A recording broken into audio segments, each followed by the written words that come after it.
Assalamu alaikum. Calendrier lunaire musulman révisé. Quelle mouche a piqué les musulmans au XXIe siècle? Alors pourquoi cette question? De quoi s'agit-il? C'est l'histoire d'un cycle lunaire dont la partition musicale associée suit un tempo mensuel rythmé naturellement par des conjonctions lunaires fixées par Dieu, subhanahu wa ta'ala, jusqu'à la fin des temps. Or, les musulmans ont décidé d'ignorer cette partition divine, unique, universelle qu'ils connaissent bien aujourd'hui et de réécrire les leurs, dissonantes, sonnant toutes faux, comme des griffures douloureuses et insupportables de l'espace-temps et du tawhid, discréditant et affaiblissant ainsi leur perception de l'islam dans une ère moderne exigeante de rigueur et de logique qui apprend à rationaliser l'irrationnel. L'islam est d'abord et avant tout la logique ultime de l'absolu, émanant de Dieu, qui donne un sens au contenu, la foi et les pratiques rituelles. Sans cette perception logique et puissante, les actes de dévotion supposés ne permettront pas à l'individu de faire face sereinement à l'adversité, à la subtilité de la vie sur Terre. Quelle est la raison de cette sortie de route concernant ces calendriers? Elle est d'abord et avant tout due à une mauvaise perception de l'islam avant d'être une mauvaise perception du temps. Pour corriger cela, nous allons utiliser la démarche scientifique inclusive qui consiste à valider l'interprétation des textes scripturaires par la vérité scientifique. Alors il y a quand même une condition d'application, vous ne pouvez pas le faire tout le temps. Le thème traité doit posséder simultanément des dimensions physiques et métaphysiques, c'est-à-dire que les conditions d'application associées au concept métaphysique sont vérifiables, mesurables et calculables. L'objectif n'est pas seulement un gain d'exactitude, mais une démarche de cohérence et de consistance vis-à-vis du tawhid. C'est une nécessité logique dans le cadre de l'islam. L'usage de cette méthode n'est pas optionnel mais obligatoire pour éviter l'erreur pratique de s'égarer dans le duothéisme, c'est-à-dire deux dieux, comme lorsqu'on oublie ou on ne veut pas prendre la peine d'utiliser la démarche scientifique inclusive. Et ça, c'est Allah Azza wa Jal lui-même qui le dit dans Sourate An-Nahl, versets 51-52. وَقَالَ اللَّهُ لَا تَتَّخِذُوا إِلَهَيْنِ اثْنَيْنِ.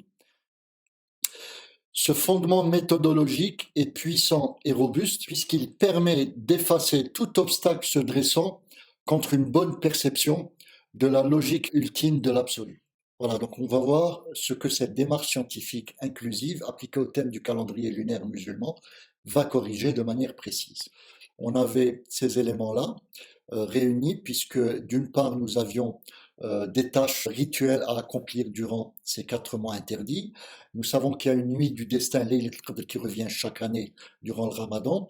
Nous avons des indications surrogatoires qui déterminent le début des rites, puisque ces demandes d'accomplissement de ces tâches rituelles ont été faites il y a 15 siècles et nous ne savions pas calculer ces temps, ces mois interdits.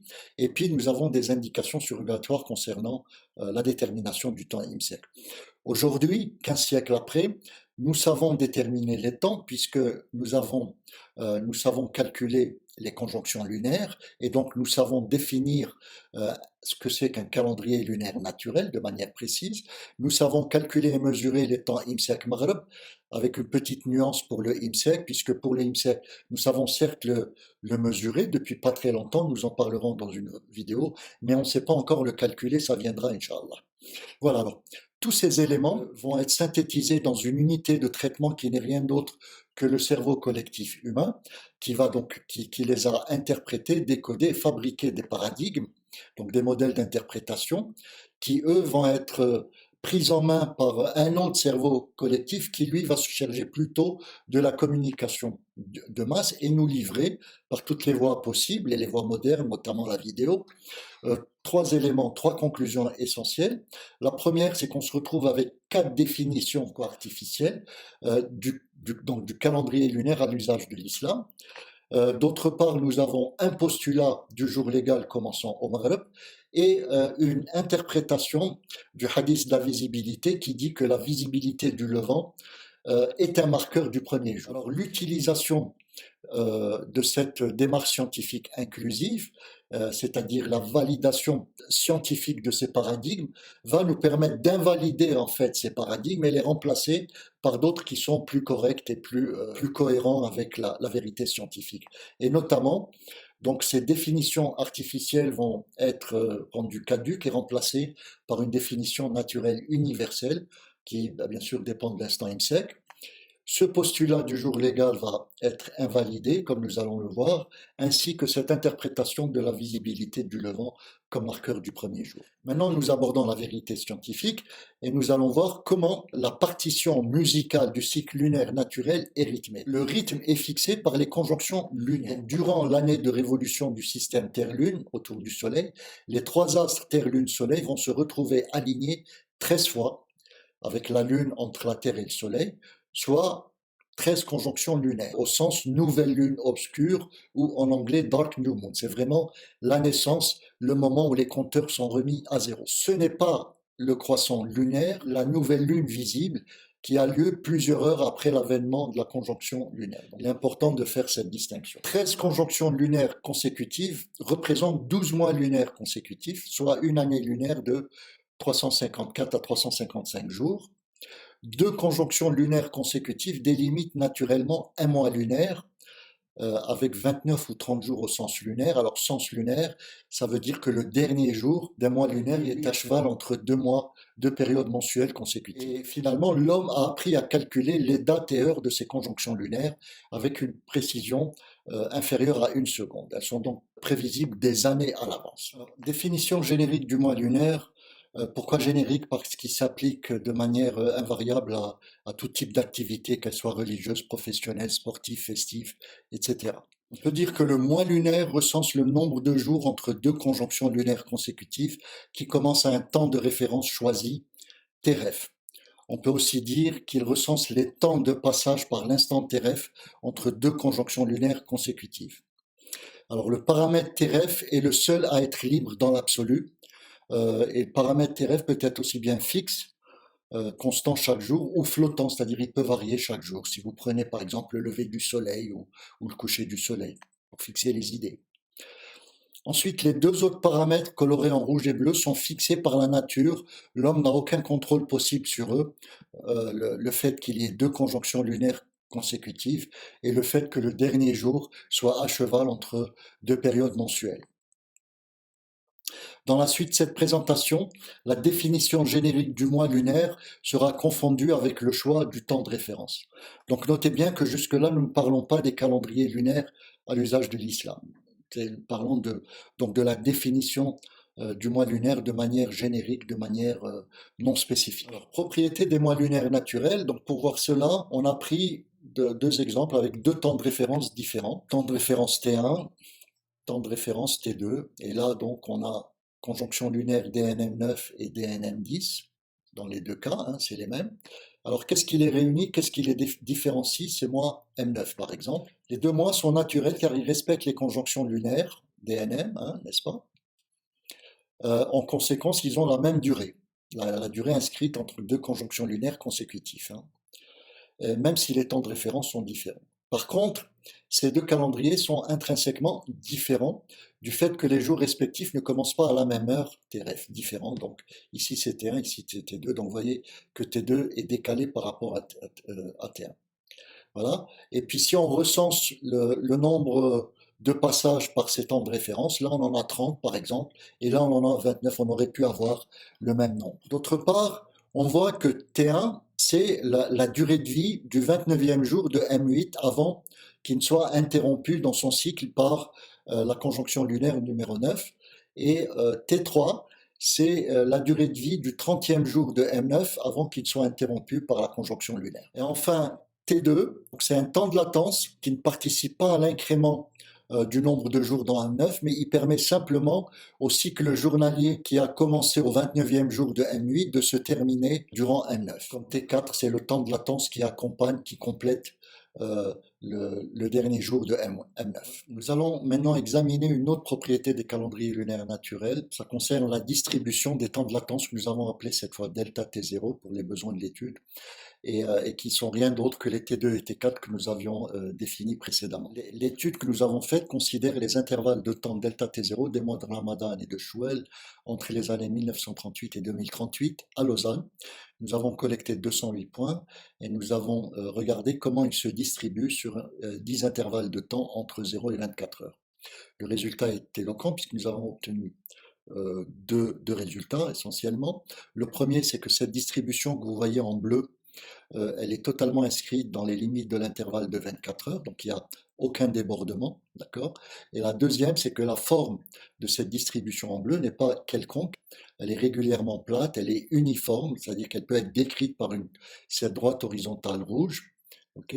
Et ceci est un résultat important en lui-même, puisque cette distribution étant uniforme, elle indique que toutes les valeurs du temps de décalage delta T0 entre la conjonction lunaire et le premier temps de passage IMSEC sont équiprobables. Autrement dit, dès l'avènement d'une conjonction lunaire, vous avez autant de chances de voir apparaître le premier passage IMSEC à 1 minute de cette conjonction lunaire qu'à 2 minutes, qu'à 5 minutes, qu'à 10, 15, 20, 30, 1 heure, 2 heures, 5 heures, 10 heures, 15 heures, 24 heures. Le cycle lunaire naturel n'a aucune préférence sur ce temps de latence. Donc ceci est une conclusion importante et qui nous dit qu'il n'y a donc aucune raison d'exiger que ce temps de latence delta T0 doit être supérieur à une quelconque valeur minimum, si ce n'est la minute de précision sur la mesure. Tous les gens qui vous disent qu'ils ont refusé tel premier jour parce que le temps de latence était inférieur à une certaine limite, ne savent pas de quoi ils parlent. Dans une ville donnée, si on prend plusieurs définitions, on voit que ces définitions différentes peuvent s'associer pour pointer vers le même premier jour du mois, si on considère une seule conjonction lunaire, c'est ce qu'on appelle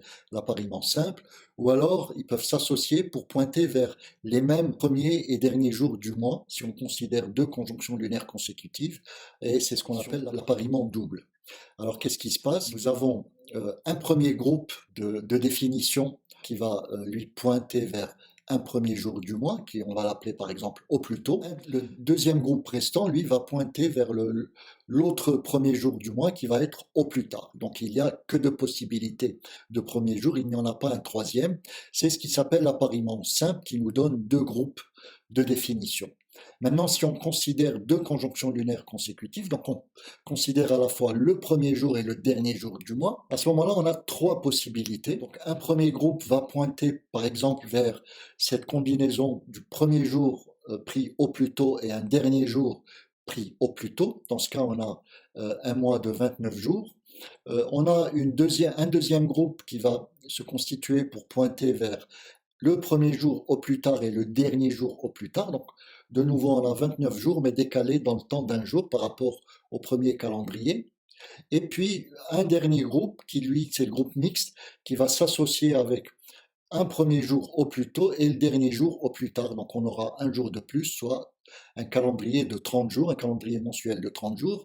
Alors, nous voyons qu'il y a une quatrième combinaison qui n'est pas permise, c'est la combinaison qui prendrait le premier jour au plus tard et le dernier jour au plus tôt. Dans ce cas, on aurait 28 jours et cette combinaison n'est pas permise par la nature. Donc dans ce cas, nous avons un appariement double, il est réalisé sur deux conjonctions lunaires consécutives et dans ce cas, nous avons trois groupes de définition au lieu de D. Donc deux groupes de définition sur une conjonction lunaire, sur le premier jour, et trois groupes de définition lunaire au niveau du mois. Donc si on considère le premier et le dernier jour du mois. Bien sûr, ces groupes se font et se défont à chaque conjonction lunaire. Alors au niveau du globe terrestre, il faut prendre une seule définition.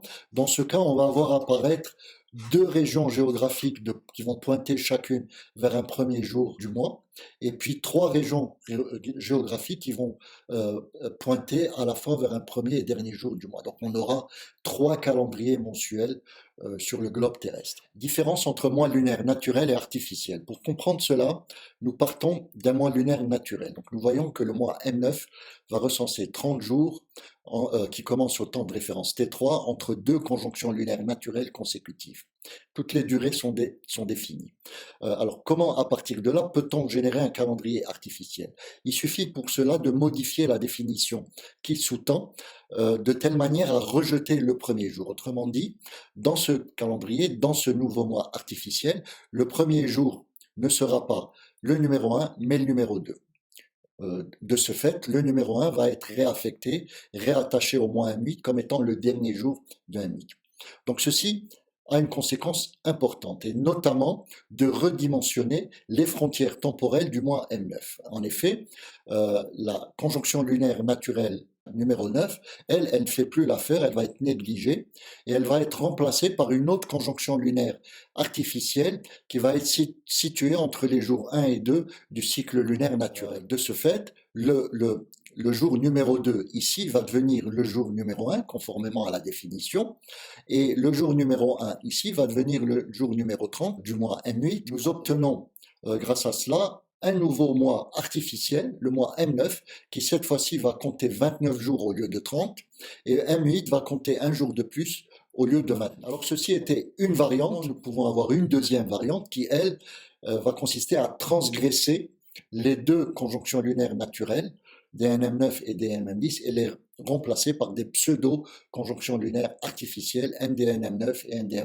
et MDNM10. Dans ce cas, nous allons retrouver 30 jours pour la variante numéro 2, comme la variante naturelle, sauf que cette fois-ci, le calendrier va être décalé d'un jour. Alors en conclusion, nous pouvons dire que les mois artificiels ne respectent pas les conjonctions lunaires naturelles, DNM 9 et 10, ils les transgressent. D'autre part, les mois artificiels ont des durées indéterminées, contrairement aux mois lunaires naturels. En effet, nous voyons que pour M9, sa durée delta t est entièrement définie. Par contre, pour les mois M9 dans la variante 1 et 2 artificielle, elles ne sont pas du tout définies puisque nous voyons ici que les temps relatifs aux pseudo-conjonctions lunaires artificielles ne sont pas connus. Enfin, une retombée des calendriers artificiels, c'est qu'ils ne prennent pas en compte le premier jour du mois que si et seulement si le temps de latence du premier jour est supérieur à un temps de latence minimum, ce qui ne reflète en aucune manière l'ordre naturel des cycles lunaires. Vous voyez bien ici que le premier jour naturel a été rejeté parce qu'il était trop proche de cette conjonction lunaire DNM9. Le temps de latence delta T0 de ce jour-ci était inférieur au temps de latence minimum pris en compte dans les variables. La question qu'il faut se poser maintenant, c'est pourquoi une définition artificielle a tendance souvent à rejeter le premier jour normal d'un cycle lunaire naturel. La réponse tient à un défaut de raisonnement qui consiste à postuler l'existence d'un temps de référence absolu, à l'instar du calendrier solaire. Donc ceci a pour effet de générer un télescopage entre deux temps de référence, un temps de référence absolu commun à toutes les activités et un temps de référence relatif spécifique à une activité donnée. Alors, le schéma suivant résume un petit peu la situation. Nous avons défini un mois lunaire entre deux conjonctions lunaires consécutives, CL1 et CL2. CL1 a lieu le 1er janvier, CL2 a lieu le 31 janvier. Et nous avons défini deux temps de référence, l'un à 20 heures en vert qui symbolise le temps de référence absolu, et l'un à 5 heures en rouge qui symbolise une activité donnée. À partir de là, nous voyons l'apparition de trois calendriers possibles. Le premier calendrier en vert, c'est le calendrier lunaire naturel qui recense tous les passages à 20 heures, entre le 2 et le 30 janvier. En orange, c'est le calendrier lunaire naturel qui recense tous les passages à 5 heures entre le 2 et le 31 janvier, 30 jours.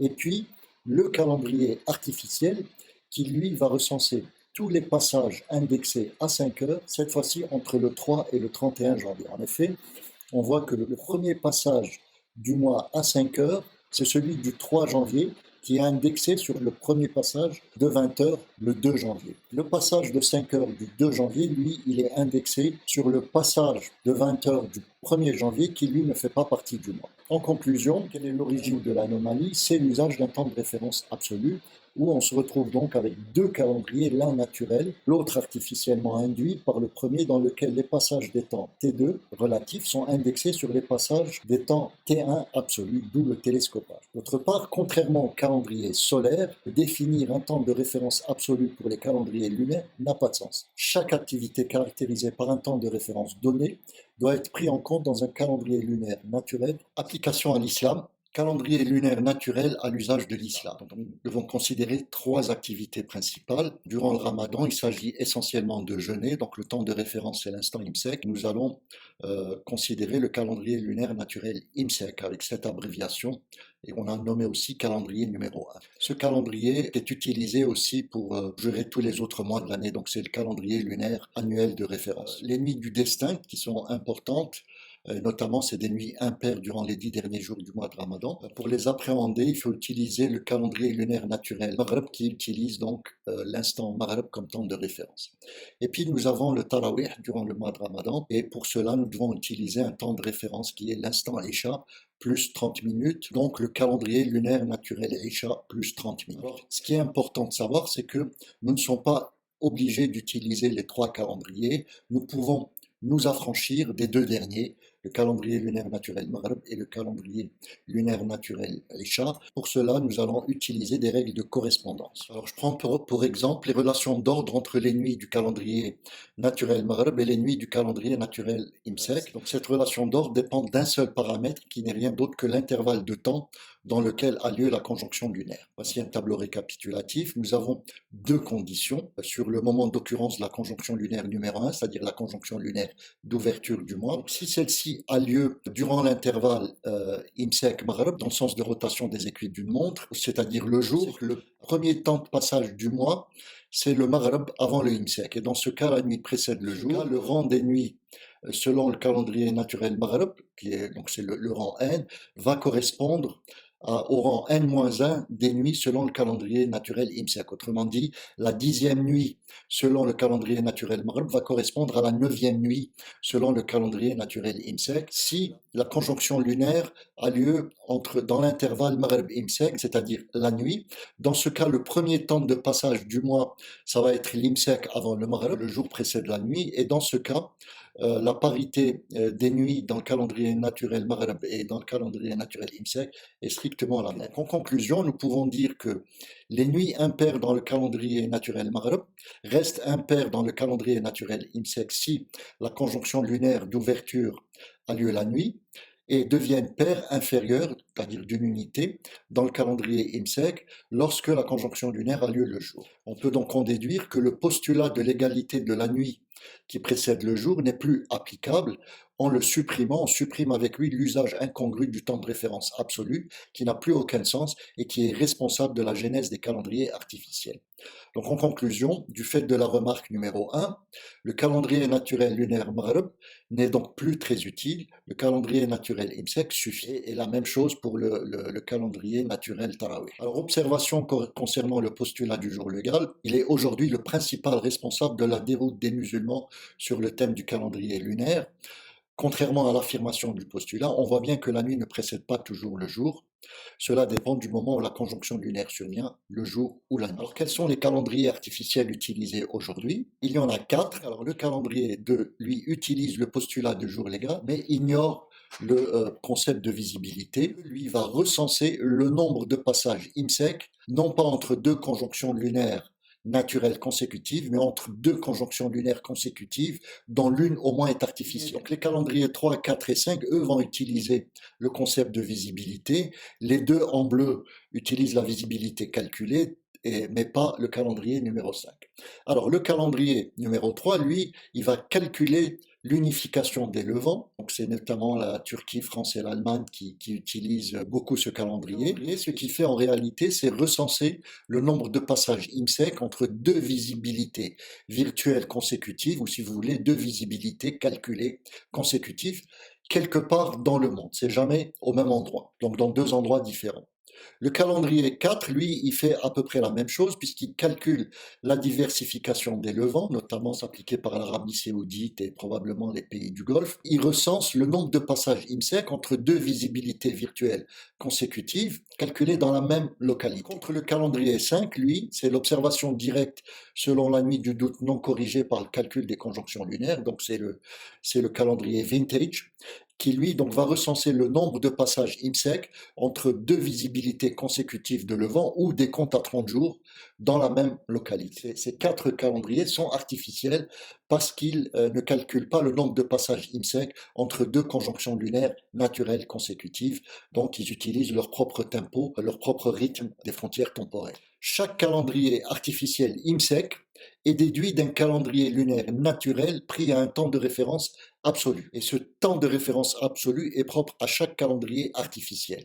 On le verra mieux dans les figures H24-1T dont nous parlerons. De temps en temps, les calendriers artificiels ont la possibilité de choper le premier jour du mois correctement et beaucoup plus rarement sur 2 conjonctions lunaires consécutives. Ce qui veut dire qu'il existe des conditions d'appariement entre ces calendriers artificiels et le calendrier numéro 1. Alors quelle est cette condition? À chaque fois que les conjonctions lunaires auront lieu le jour, c'est-à-dire dans l'intervalle IMSEC T de référence absolue, propre à chaque calendrier artificiel, à ce moment-là, ils prendront en compte le premier jour correctement. Dans le cas contraire, les conjonctions lunaires, donc si elles ont lieu la nuit, c'est-à-dire dans l'intervalle T de référence absolue IMSEC, ces calendriers artificiels accuseront un retard d'1 jour si le calcul astronomique est pris en compte. Alors du fait que les conditions d'appariement sont rares, on s'attend à ce que régulièrement les calendriers artificiels vont modifier les calendriers lunaires naturels IMSEC, les calendriers lunaires normaux. Alors nous allons voir quels sont les modes de modification. Ici, pour rappel, le calendrier 1 va recenser le nombre de passages IMSEC entre 2 conjonctions lunaires naturelles consécutives, NM1 et NM2, donc 0 niveau d'erreur. Et puis là, nous avons les 4 les 4 modes de modification. Donc on a un premier qui est la contraction du mois. Donc, s'il comptait 30 jours au départ, il va se retrouver avec 29 jours si on a une transgression de la première conjonction lunaire. D'autre part, on a aussi le rallongement du mois, c'est-à-dire que s'il comptait 29 jours, il va se retrouver avec 30 jours du fait de la transgression de la deuxième conjonction lunaire. Nous avons également réuni les 2 modes de modification, contraction, rallongement, sous forme de décalage. À ce moment-là, si on a une transgression sur les 2 conjonctions lunaires, et à ce moment-là, le niveau d'erreur, cette fois-ci, passe de 1 à 2 jours. Et puis, on a la dernière modification qui, elle, concerne essentiellement, exclusivement le calendrier 5 et qui réunit les 3 modifications dans le même temps, contraction, rallongement et décalage, puisque à ce moment-là, nous allons avoir une transgression différente des 2 conjonctions lunaires. Par exemple, ici, le passage de 29 jours à 30 jours concerne une transgression à 1 jour sur la première conjonction lunaire et une transgression à 2 jours sur la deuxième conjonction lunaire, et vice-versa pour le deuxième mode accordéon. On dit que le calendrier numéro 5, lui, était concerné exclusivement par ce mode accordéon. Le calendrier 2, ici, lui est concerné par la contraction ou le rallongement, puisque le calendrier 3, lui, il est concerné par les 3 modes de modification, et le calendrier 4 est uniquement concerné par le décalage. Dernière caractéristique des calendriers artificiels, nous avons mesuré la distribution des temps de latence pour ces calendriers, et ce que nous pouvons voir ici, c'est 2 caractéristiques importantes. La première, c'est que ces distributions que nous pouvons voir ici pour le calendrier 2, 4 et 3, elles sont non uniformes, donc contrairement à celle-ci pour le calendrier 1, d'une part, et d'autre part, elles débordent au-delà de cet intervalle de 24 heures, comme on peut le voir là, là et là.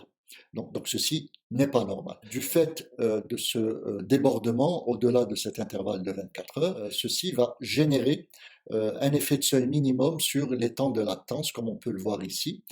Autrement dit, pour le calendrier 2, par exemple, le premier temps de passage IMSEC du mois sera rejeté s'il est à moins de 8 heures de la conjonction lunaire d'ouverture. Pour le calendrier 4, il sera rejeté s'il est à moins de 18 heures, et pour le calendrier 3, il est rejeté s'il est à moins de 12 heures. Bien sûr, ce sont des mesures, donc c'est à plus ou moins 1 heure ou 2 heures près. L'exigence d'un temps minimum de plusieurs heures sur le temps de latence delta T0 est une conséquence des définitions intempestives, des définitions artificielles utilisées. Ce n'est pas une signature de la nature, cette dernière n'imposant aucune restriction sur le seuil de delta T0, comme on peut le voir ici, il est de 0. Ceci n'a donc rien à voir avec le cycle lunaire. Nous allons illustrer toutes ces informations dans un schéma utile, le schéma H24-NT, qui va présenter en pratiquement un seul coup d'œil, lorsqu'on est entraîné, toutes les infos utiles et explications concernant le premier jour du mois lunaire, selon le calendrier lunaire naturel IMSEC et selon les calendriers artificiels utilisés actuellement dans le monde musulman. Alors commençons par le calendrier lunaire naturel IMSEC. Donc tout d'abord, ce que nous voyons, c'est l'horloge H24-NT qui nous donne 24 heures en un tour, comme vous pouvez voir. Donc l'écran de l'horloge, il y a Le 0 heure est au nord, le 12 heures est au sud, le 6 heures est à l'est et le 18 heures est à l'ouest. Alors l'intérêt de cela, c'est que vous pouvez voir de visu immédiatement si la conjonction lunaire a lieu la nuit ou le jour. Donc là, en l'occurrence, la droite bleue nous dit que la conjonction lunaire du Ramadan en 2020 à Alger, GMT+1, était le 23 avril 2020 à 3h25. Nous avons le temps du IMSEC, mais représenté de manière indirecte par cet intervalle orange compris entre T18 et T12. Cet intervalle n'est rien d'autre que la période du crépuscule astronomique à l'aube. T18, c'est le temps qui correspond à la position angulaire du Soleil ou la dépression du Soleil lorsqu'il est 18 degrés en dessous de l'horizon. Et T12, c'est quand la position angulaire du Soleil est 12 degrés en dessous de l'horizon. Donc ces valeurs sont données par les tables astronomiques. Et cet intervalle orange, cette période du crépuscule astronomique, est considéré comme étant l'intervalle de confiance qui contient le temps IMSEC, ce qui est utile lorsque la valeur du IMSEC n'est pas connue. Nous n'avons pas toujours besoin de connaître cette valeur du temps IMSEC pour déterminer le premier jour du calendrier lunaire. Cette corde rouge représente le temps du premier passage IMSEC après l'avènement de la conjonction lunaire, et il est ici à Alger. En 2020, il est de 1h03. La corde bleue, qui est très longue, comme vous pouvez le voir, elle représente la durée de vie du dernier jour de Chaban avant son interruption par la conjonction lunaire. Vous pouvez voir les droites associées au temps Shoroq, autour de 6 heures du matin, Maghreb autour de 19h30 et Isha un peu après 21h. Donc nous avons tous les temps représentés dans cette figure. Maintenant, la règle du jeu, c'est de déterminer le premier jour du mois de ce mois lunaire selon le calendrier lunaire naturel IMSEC, qui est représenté par la couronne verte. Vous verrez pourquoi. Après, on a 3 règles. La première règle, c'est lorsque la conjonction lunaire a lieu entre 0 heure et le début du crépuscule astronomique, T18. Donc, c'est la zone 1, ici. Dans ce cas, la date du premier jour calendrier est la même que celle de la conjonction lunaire. C'est ce qui s'est passé en 2020 à Alger. Le premier jour Ramadan était le 23 avril 2020. Comme la conjonction lunaire. La deuxième règle, c'est lorsque la conjonction lunaire a lieu entre la fin du crépuscule astronomique, donc après T12, et 0 heure. C'est ce qu'on a ici. Donc là, on pointe vers la zone jaune, la zone 2, et à ce moment-là, la date du premier jour calendrier est celle du lendemain. Puis la troisième règle, qui est un peu plus rare, c'est lorsque la conjonction lunaire survient durant cette période, durant la période du crépuscule astronomique. C'est possible, mais c'est rare. Dans ce cas, 2 cas peuvent se présenter. Soit on connaît l'instant de IMSEC et on applique dans ce cas les règles R1 ou R2, tout simplement, en connaissance de cause.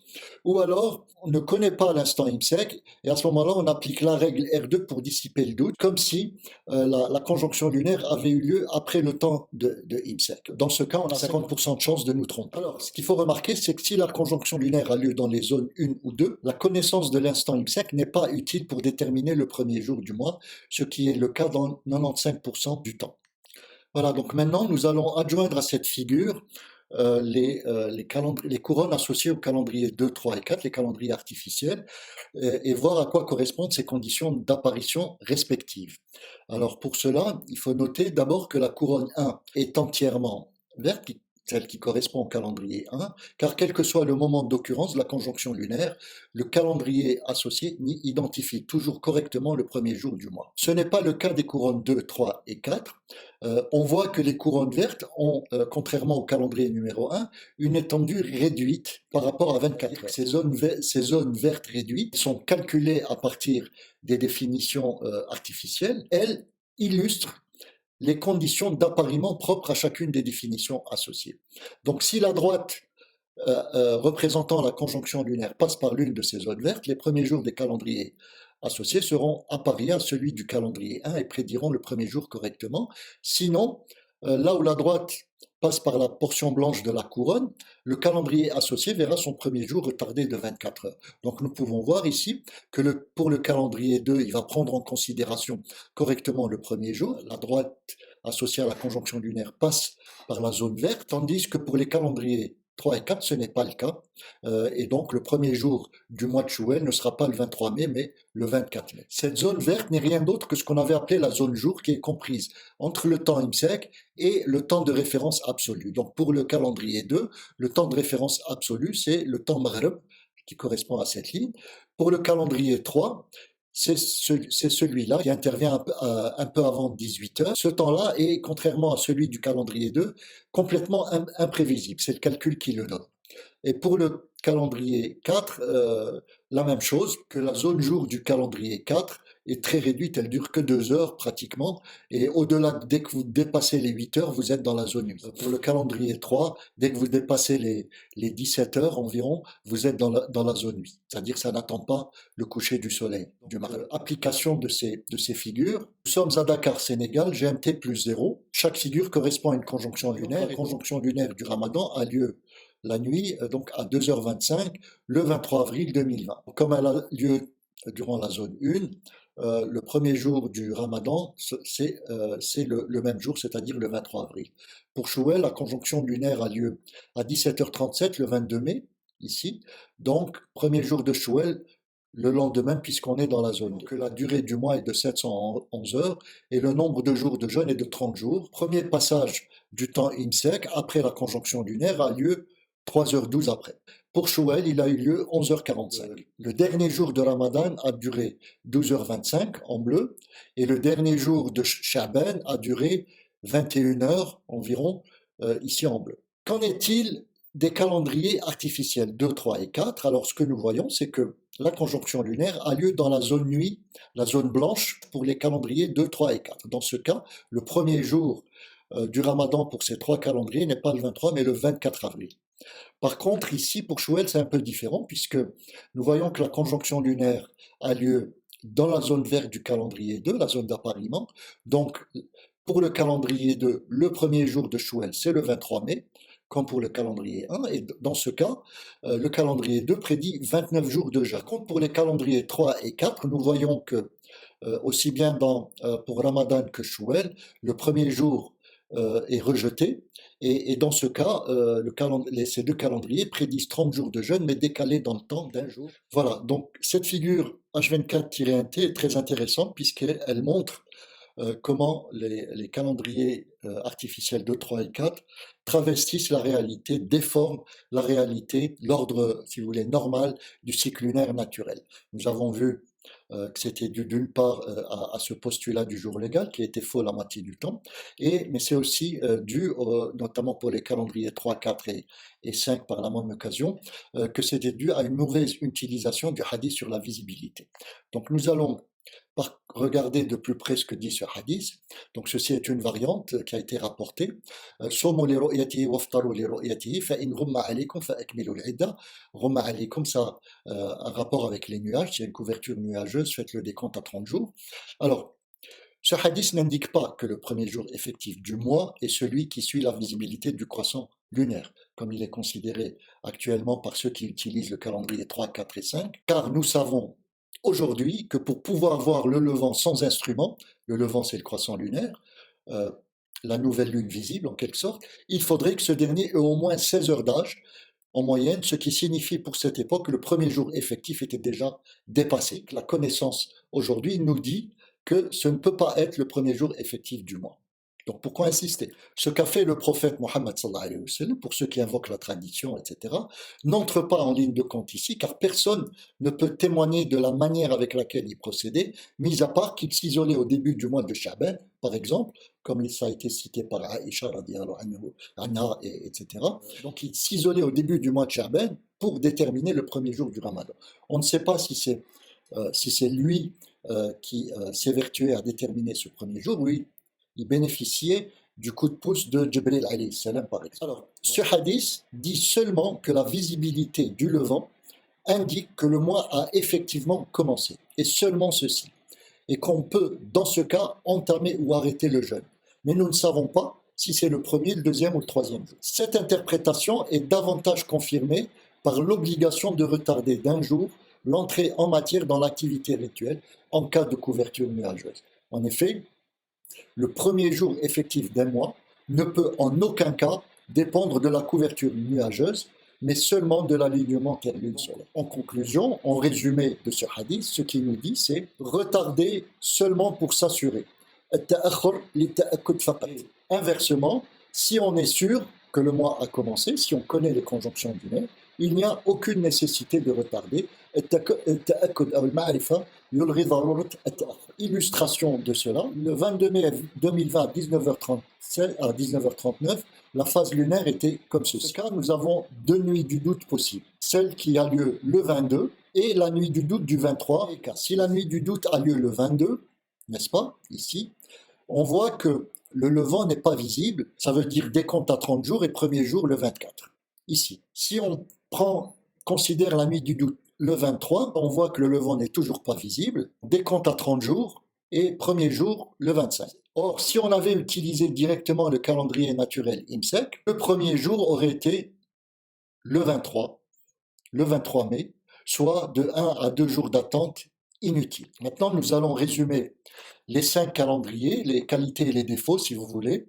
Le calendrier 1, lui, il comprend bien le hadith de la visibilité, il rejette le postulat du jour légal, donc il correspond bien à la définition unique, universelle à l'usage de l'islam, c'est le seul qui doit être utilisé dans le monde musulman. Le calendrier 2 comprend bien le hadith de la visibilité, mais il ne rejette pas le postulat du jour légal, qui n'est pas utilisable. C'est le moins mauvais des calendriers, car son seuil de rejet du premier jour, c'est le plus petit de tous les calendriers artificiels. Entre les trois autres calendriers, 3, 4 et 5, ils comprennent pas du tout le hadith de la visibilité, ils rejettent pas le postulat du jour légal, ils n'ont pas de sens ni d'un point de vue scientifique, ni d'un point de vue du texte scripturel. Et je dis cela de manière particulière pour les calendriers 3 et 4, qui eux sont les deux plus mauvais calendrier à mon sens, puisque la science, qui est censée éclairer par le savoir, a été tout simplement mal utilisée et ne les a pas rendus meilleurs malheureusement. Malheureusement, ce qu'on observe aujourd'hui, notamment en Europe, en Occident,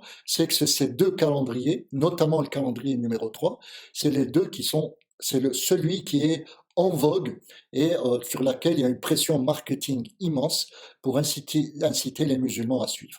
Alors en conclusion, nous pouvons dire que la définition du calendrier lunaire naturel IMSEC est unique et universelle pour l'islam. Elle est compatible, donc cohérente et consistante avec la vérité scientifique, c'est-à-dire l'ordre naturel du cycle lunaire, et aussi elle est compatible avec l'interprétation judicieuse qui émane des textes scripturaires. Donc elle est compatible d'un point de vue physique et métaphysique. Par contre, pour faire simple, toutes les autres définitions sont dissonantes et impropres à l'usage de l'islam. Voilà, donc je vous remercie pour votre attention. Subhana rabbika rabbil izzati amma yasifun, wa salamun ala al-mursalin, walhamdulillahi rabbil alamin.